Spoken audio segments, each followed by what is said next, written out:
রমজানের আগে বিদ্যুৎ নিয়ে নতুন করে শঙ্কার কথা বলছেন বেসরকারি বিদ্যুৎ কেন্দ্রগুলোর মালিকদের সংগঠন বিপ্পা।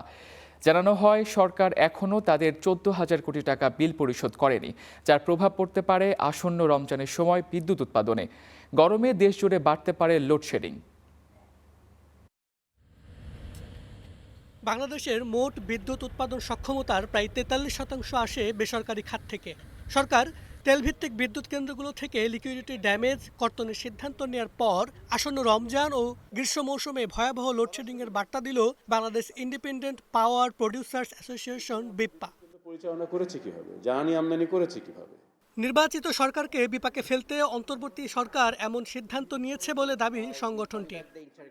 আমাদেরকে আননেসেসারি আগামী গভর্নমেন্টের সঙ্গে একটা কনফ্রন্টেশন সিচুয়েশনে ফেলার জন্য এই যে পরশুদিন যে মিটিংটা হলো, যে ডিসিশনটা হলো, এটা করা হয়েছে।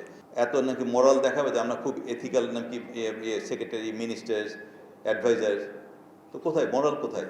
এটাও একটা ইমোরাল কাজ। This is also immoral work, immoral decision.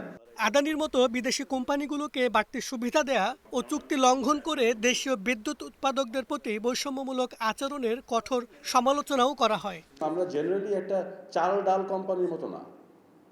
আমরা যদি বিদ্যুৎ না দিই লোডশেডিং হবে, মিল কারখানা চলবে না, বাড়িঘরে অস্বস্তিতে থাকবে মানুষ।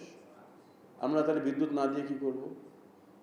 আমরা কতটুকু বিদ্যুৎ দিতে পারবো যখন এরকম বকেয়া থাকবে? সংগঠনটি বলছে, সংকট মোকাবিলায় সরকারের কাছে তাদের পাওনা 14,000 কোটি টাকার মধ্যে অন্তত 60% পরিশোধ করতে হবে। মাহাবুল ইসলাম, স্টার নিউজ, ঢাকা।